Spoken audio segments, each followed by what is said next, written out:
Amy, what is our third main topic today? Our third topic today comes to us from Amir K. Greetings, John. So a lot of people have been debating if Kamala ended up being a mutant or not at the end of the show, and if she morphed into Captain Marvel in the post-credit scene, or if she switched places with her. The creator of the show just confirmed both, saying she is a mutant and that she didn't turn into Carol.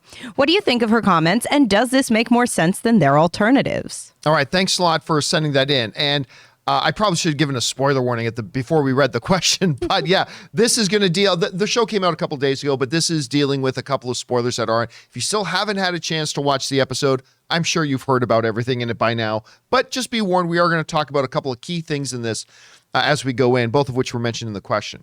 So yeah, coming out of Ms. Marvel, and we did the Ms. Marvel open spoiler discussion yesterday. And there were a lot of people in our live chat who, number one, did not necessarily think they were saying she's a mutant. And number two, didn't think she switched places with Carol Danvers, but rather believe that she turned into Carol Danvers. Now, just to be clear, the showrunner, the creator of the show, and the showrunner, her name is Bisha K. Ali. She was being interviewed by Variety, and she made both points very, very clear. On point number one about whether or not she morphed into Carol Danvers or whether she switched place, the interviewer asked her, so at one point, Kamala turns into Captain Marvel, to which Ali says she did not turn into Captain Marvel. And then the interviewer says, you're right, sorry, she switched places with Carol Danvers. That's right. So the showrunner puts that question to bed, all right? No more, we don't have to question it anymore. The showrunner clearly laid it out. She did not turn into Carol Danvers. She actually shot it down when the wording made it sound like she did. She goes, no. She didn't morph into Carol Danvers. She switched places with her. So now we know 100% for sure. No more theorizing, no more speculating. That's exactly what happened. She swapped places with Carol Danvers. That's number one.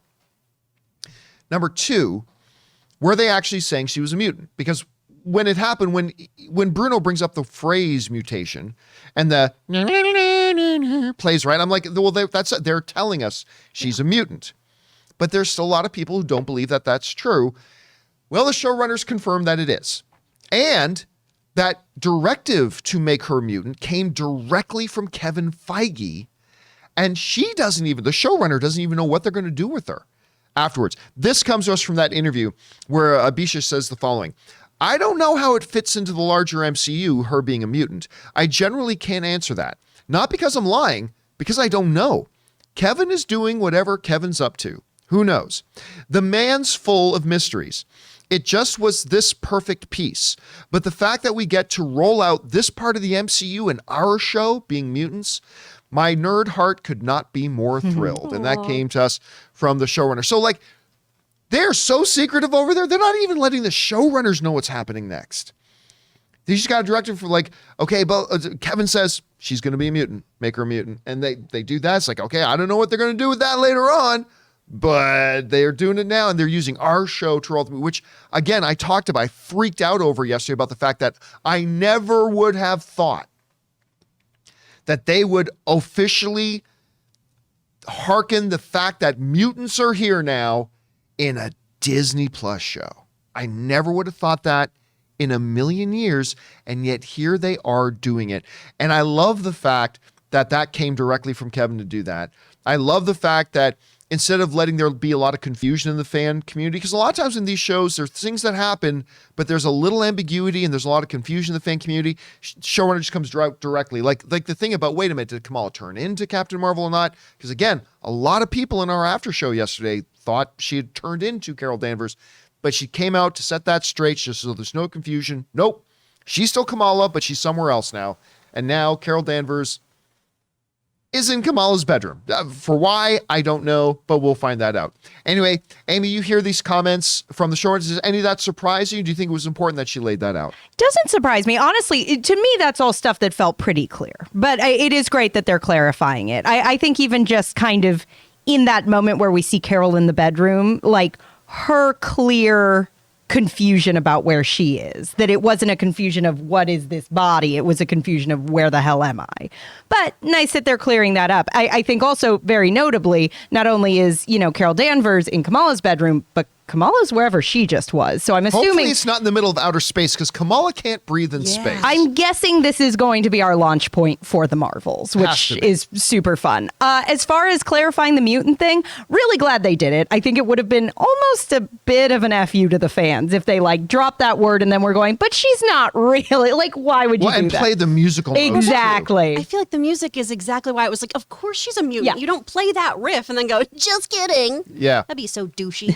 Yeah, no. So from a fan perspective, I'm so glad they didn't put. It would have felt a bit like the whole like WandaVision Quicksilver thing. That was a bit of a like, well, he's not even okay. Why'd we do this? I would say this: the big, and you alluded to this, Chris. The big difference between the WandaVision thing, which, by the way, again, when he showed up, I told everybody that ain't Quicksilver, and nobody believed me. Anyway, the big difference between the thing in WandaVision and here, though, is that WandaVision in story was deceiving Wanda. In Ms. Marvel, the showrunners actually put in the music that is not something that's happening in story to the characters. It's not like Bruno said, you have a mutation. No. Like, no, Bruno didn't do that. It was something only directly given to the audience to say to the audience, she's a mutant, everybody. Yeah. That was a direct thing. That was not the case with WandaVision and Quicksilver, right? Yeah. So so I had a lot of people writing to me about that, say, how's this any different than that? Well, there's a big fundamental difference because in this, the showrunners are actually telling us, the audience, directly, this is what she is, as opposed to being something that was set up in the show. In these tumultuous times, life insurance can offer peace of mind that anyone who relies on you financially, a child, a parent, or even a business partner, will have a financial cushion if something happens to you.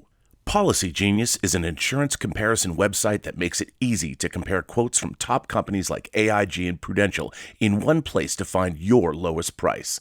You could save 50% or more on life insurance by comparing quotes with Policy Genius. Just click the link in the description or head to policygenius.com/Campea to get personalized quotes in minutes and find the right policy for your needs. The licensed agents at Policy Genius work for you, not the insurance companies. They're on hand through the entire process to help you understand your options so you can make decisions with confidence. Policy Genius doesn't add on extra fees. Your personal info is private. Policy Genius doesn't sell your details to third parties. Policy Genius has thousands of 5-star reviews across Google and Trustpilot. Policy Genius has options that offer coverage in as little as a week and avoid unnecessary medical exams. Since 2014, Policy Genius has helped over 30 million people shop for insurance and placed over $150 billion in coverage. Head to policygenius.com/Campea to get your free life insurance quotes and see how much you could save.